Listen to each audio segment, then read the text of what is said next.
Hello everyone. दोस्तों आज हम आपके साथ डिस्कस करने जा रहे हैं साइंस के कुछ क्वेश्चन। और इसमें दोस्तों 88 से लेके 100 तक के जो क्वेश्चन है आपके, वो साइंस के क्वेश्चन दिए गए हैं, इनको हम डिस्कस करेंगे।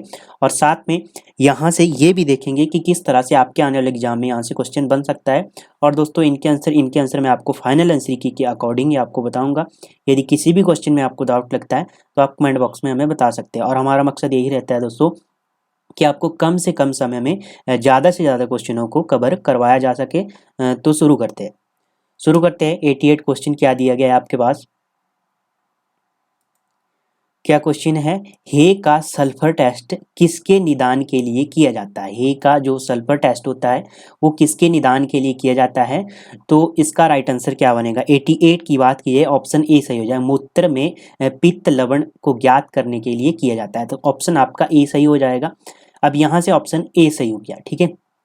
अब बात की जाए मूत्र की, तो मूत्र का पीएच कितना होता है, पीएच मान कितना होता है, 6 होता है, ठीक है। और रक्त का पीएच मान यदि पूछा जाए तो 7.54 आपने बताना है। और समुद्री जल का जो आपका पीएच मान होता है वो आता है 8.4, ठीक है। और जो दूध का आपका पीएच है वो है 6.4, ठीक है। एक और क्वेश्चन आता है एग्जाम में कि जो अम्लीय वर्षा होती है उसका पीएच मान कितना आता है, तो उसका पीएच मान कितना होता है 5.6। ये मोस्ट है अम्लीय वर्षा, ठीक है। अब बात करेंगे आरबीसी की। आरबीसी को हम पूरा एक्सप्लेन करेंगे, ठीक है। यहाँ से जितने भी क्वेश्चन बनेंगे उनको हम कवर कर लेंगे यहीं पर, ठीक है।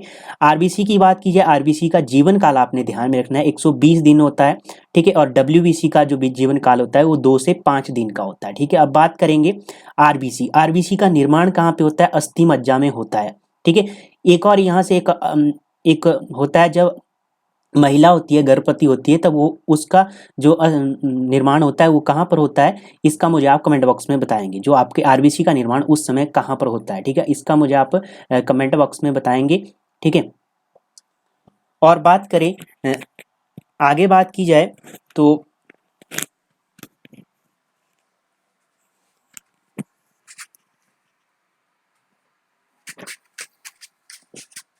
और क्या क्या ध्यान में रखना है, यहाँ से आपने आरबीसी का कार्य क्या होता है, आरबीसी का कार्य क्या क्या होता है दोस्तों, ये आपको पता होना चाहिए। क्वेश्चन पूछा जाता है, आरबीसी का कार्य होता है शरीर की हर कोशिका में ऑक्सीजन पहुंचाना, ठीक है, एवं कार्बन डाइऑक्साइड को वापस लाना। ये इसका मुख्य कार्य होता है आरबीसी का, ठीक है। ये आपने ध्यान में रखना है। और क्या ध्यान में रखना है यहाँ से आपने, ठीक है। यकृत और प्लीहा को क्या कहा जाता है, आरबीसी का कब्रिस्तान कहा जाता है। ये क्वेश्चन पूछा जा चुका है, ठीक है। रक्त और प्लीहा को मतलब कि आरबीसी का कब्रिस्तान किसे कहा जाता है, यकृत या प्लीहा को क्या कहा जाता है, आरबीसी का कब्रिस्तान कहा जाता है, ठीक है। ये क्वेश्चन आपने ध्यान में रखने। और क्या ध्यान में रखना है यहाँ से आपने,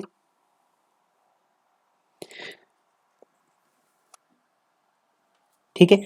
और जो अभी क्वेश्चन पूछा मैंने आपसे, ठीक है, कि जो आरबीसी है, ठीक है, आरबीसी जब महिला मतलब गर्भवती होती है तो भ्रूणावस्था में जो इसका है आरबीसी का निर्माण कहाँ पे होता है, तो इसका निर्माण होता है यकृत में, ठीक है, जन्म के पश्चात। यकृत में तथा जन्म के पश्चात होता है, और ऐसे अस्थि मज्जा में होता है, ठीक है। ये आपने ध्यान में रखना है, क्वेश्चन पूछा जा सकता है एग्जाम में। आगे और क्या क्वेश्चन आपने ध्यान रखना है, आरबीसी की संख्या कैसे ज्ञात की जा सकती है। ये क्वेश्चन भी पूछा जा चुका है अलाइड के एग्जाम में। हीमोसाइटोमीटर के द्वारा क्या मापी जाती है, आरबीसी की संख्या मापी जाती है, ठीक है। अब यहाँ से आपने ये क्वेश्चन आपने ध्यान में रखना है। अब क्वेश्चन थोड़ा सा और पूछा जाए आपसे, हीमोग्लोबिन से पूछा जाए क्वेश्चन, तो हीमोग्लोबिन की बात की जाए, हीमोग्लोबिन में पाया जाने वाला लौह यौगिक जो होता है उसे हीमेटन कहा जाता है। उसे क्या कहा जाता है, हीमेटन कहा जाता है, ठीक है। ये आपने ध्यान में रखना है, उसे क्या कहा जाता है, हीमेटन कहा जाता है, ठीक है। आगे बात की जाए विटामिन के कारण क्या होता है, रक्त में थक्का बनने में सहायक होता है विटामिन के, ठीक है। यदि विटामिन के की कमी हो तो शरीर के जो आपका होमोग्लोबिन होगा, ठीक है, खून होगा, उसमें थक्का नहीं बनेगा, ठीक है। और थक्का बनने की प्रक्रिया 2 से 5 मिनट के बीच में होती है, ठीक है। 2 से 5 मिनट के बीच में आपका शरीर के ऊपर थक्का बन जाता है, यदि आपके कहीं शरीर के ऊपर कट लग जाता है। रक्त में थक्का बनने के लिए अनिवार्य प्रोटीन की बात की जाए उसे कहते हैं फाइब्रोनोजन कहते हैं, ठीक है। रक्त में जो थक्का बनाने के लिए एक अनिवार्य प्रोटीन होती है उसे क्या कहते हैं, फाइब्रिनोजन कहते हैं, ठीक है।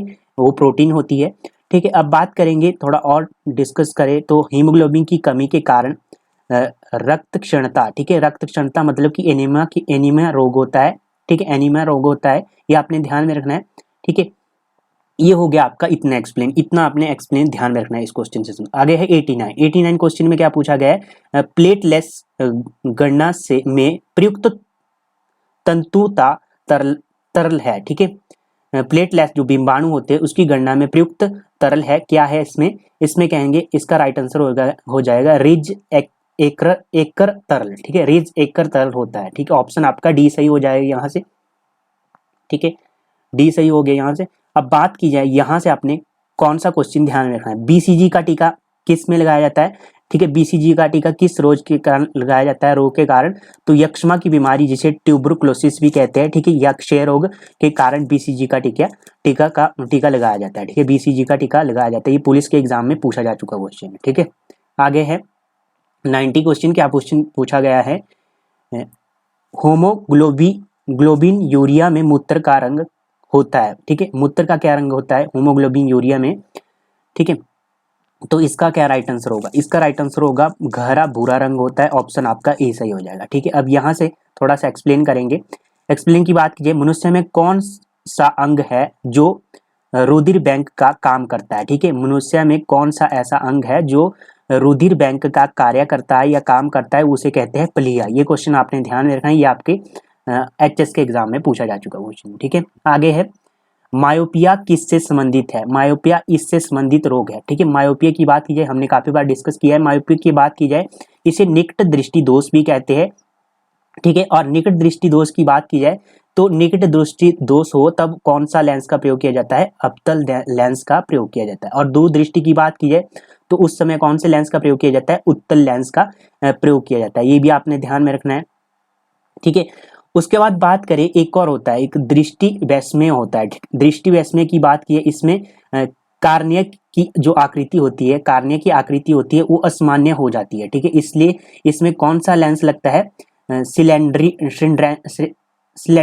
होता है, सिलेंड्रिकल होता है, ठीक है, उस लेंस का प्रयोग किया जाता है,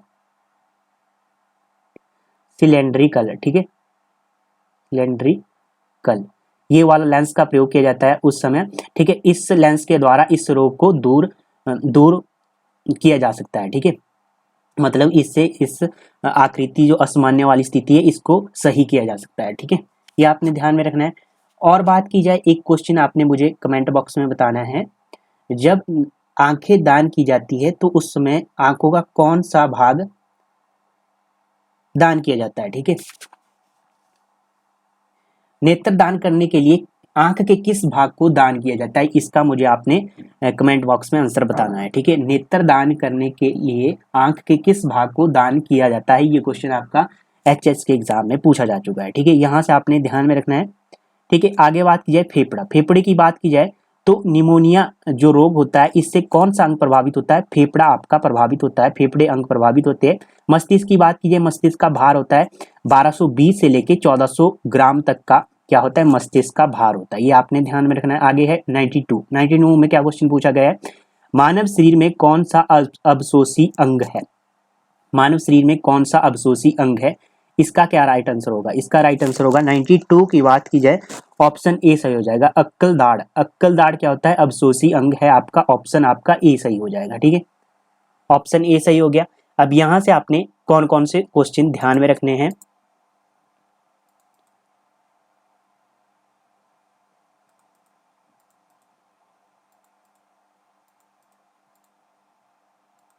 यहां से आपने एक ध्यान में रखना है थायराइड, ठीक है। अबुट्टू की बात की जाए, बुट्टू की थायराइड की बात की जाए, सबसे बड़ी अंतःस्रावी ग्रंथि यदि पूछा जाए तो थायराइड आपने बतानी है, ठीक है, मोस्ट है।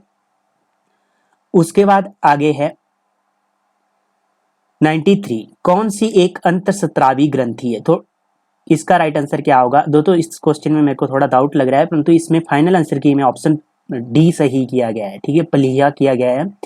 कौन सी एक अंतःस्रावी ग्रंथि है, इसमें ऑप्शन आपका बी सही होना चाहिए, ठीक है। सबसे बड़ी अंतःस्रावी ग्रंथि भी आपकी थायराइड है, और सबसे छोटी जो अंतःस्रावी ग्रंथि है वो है आपकी पीयूष ग्रंथि, पिट्यूटरी ग्लैंड जिसे कहते हैं, ठीक है, ये आपने ध्यान में रखना है। और शरीर का सबसे कठोर भाग कौन सा होता है, दांत तक का एनेमल होता है। दांत का एनेमल क्या होता है? सबसे कठोर भाग होता है शरीर का। ठीक है, आगे है 94, मानव शरीर में स्टेपिज अस्थि कहाँ पाई जाती है? स्टेपिज अस्थि कहाँ पाई जाती है? 94 की बात की जाए, इसका राइट आंसर क्या होगा? 94 की बात की जाए, इसका राइट आंसर होगा कान में पाई जाती है, कान के मध्य कर्ण में पाई जाती है। ऑप्शन आपका सी सही हो जाएगा। अब यहाँ से आपने कौन कौन से क्वेश्चन ध्यान में रखने हैं? एक क्वेश्चन आपने ध्यान रखा, सबसे लंबी अस्थि पूछा जाए तो फीमर आपने बतानी है, जांग में होती है ये, और सबसे छोटी अस्थि आपकी स्टेपिज होगी, मध्य कर्ण में होती है। ठीक है, उसके बाद है 95, निर्जलीकरण के दौरान शरीर प्रायः कौन सा पदार्थ खोता है? ठीक है, निर्जलीकरण का कारण क्या होता है? डिहाइड्रेशन की बात की जाए, इसके कारण कौन सा पदार्थ खोता है? तो ऑप्शन आपका बी सही हो जाएगा, सोडियम क्लोराइड। ऑप्शन आपका बी सही हो गया। 95 की बात की जाए तो ऑप्शन आपका बी सही हो जाएगा। ठीक है, अब यहां से आपने क्वेश्चन ध्यान में रखने, आगे है 95 की बात की, 96 की बात की जाए, कौन सा क्वेश्चन है? कौन सा रक्त समूह सार्वधात्रिक दाता है? ठीक है, तो इसका राइट आंसर क्या होगा? तो इसका राइट आंसर होगा आपका ऑप्शन 96 की बात की जाए, ऑप्शन बी, O-। ठीक है, ऑप्शन बी सही हो गया। इसमें क्या होता है, क्यों होता है ये सर्वदाता? ठीक है, ये होता है क्योंकि इसमें एंटीजन नहीं होता। ठीक है, इसमें एंटीजन नहीं पाया जाता। अब एंटीजन की बात करेंगे, एंटीजन क्या होता है ये भी आपको पता होना चाहिए। मनुष्य के रक्तों की भिन्नता का मुख्य कारण लाल रक्त कणों में पाई जाने वाली ग्लाइकोप्रोटीन होती है। ठीक है, जिसे एंटीजन कहते हैं। ठीक है, ग्लाइकोप्रोटीन है जो, उसे ही क्या कहते हैं? एंटीजन कहते हैं। ठीक है, समझ आ गया आपको? मनुष्य में जो रक्त की विभिन्नता, मतलब कि रक्त को अलग अलग भागों में डिवाइड करने का कार्य क्या करती है? ये करती है ग्लाइकोप्रोटीन। ठीक है, जिसे एंटीजन कहते हैं। ठीक है, एंटीजन की बात करेंगे। अब एंटीजन की बात करें, एंटीजन दो प्रकार का होता है। ठीक है, एंटीजन कितने प्रकार का होता है? दो प्रकार का होता है। एक होता है एंटीजन ए, एक होता है एंटीजन बी। अब बात करेंगे एंटीजन के आधार पर ही मनुष्य के 4 रुधिर वर्ग होते हैं। ठीक है, एंटीजन के आधार पर ही मनुष्य के 4 वर्ग रुधिर होते हैं। ठीक है, ये आपने ध्यान में रखना है। और क्या ध्यान में रखना है यहां से आपने? तो आपने यहां से ध्यान में रखना है,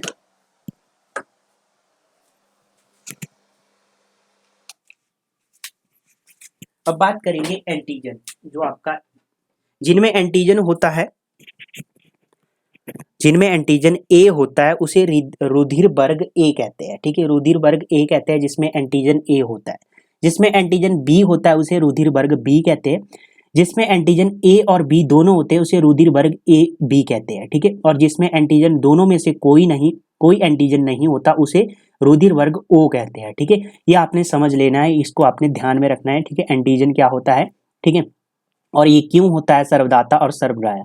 ठीक है, अब क्वेश्चन पूछा जाए आपसे, सर्वग्राही पूछा जाए, सर्वग्राही रुधिर वर्ग कौन सा होता है? ठीक है, सर्वदाता तो आपका O- हो गया। सर्वग्राही रुधिर पूछा जाए तो आपने ए बी बताना है, क्योंकि इसमें एंटीबॉडी नहीं होता। ठीक है, एंटीबॉडी नहीं होता इसमें। ठीक है, उसके बाद है अगला क्वेश्चन आपके पास, रक्त द्वारा ऑक्सीजन परिवहन किसकी सहायता से होता है? ठीक है, रक्त द्वारा ऑक्सीजन परिवहन किसकी सहायता से होता है? ऑप्शन आपका ए सही हो जाएगा। ठीक है, एरिथ्रोसाइट क्या? ठीक है, ऑप्शन आपका ए सही हो जाएगा। आगे है कौन सा पाचक एंजाइम नहीं है? एंजाइम नहीं है, नहीं पूछा गया है, तो इसका राइट आंसर क्या होगा? इसका राइट आंसर क्या बनेगा आपका? ऑप्शन आपका सी सही हो जाएगा। ठीक है, इंसुलिन क्या है आपका? एंजाइम नहीं है। ठीक है, इंसुलिन की कमी से कौन सा रोग होता है? ये आपको पता होना चाहिए, मधुमेह, जिसे डायबिटीज कहते हैं। ठीक है, ये भी आपने ध्यान में रखना है। और राइबोफ्लोविन क्या है? राइबोफ्लेविन क्या है? एक विटामिन है। ऑप्शन आपका ए सही हो जाएगा। ठीक है, तो ये हो गए दोस्तों साइंस के कुछ क्वेश्चन जो हमने आपके साथ डिस्कस किए। ठीक है, तो धन्यवाद दोस्तों, मिलते हैं नेक्स्ट सेशन में, तब तक के लिए जय हिंद, जय भारत।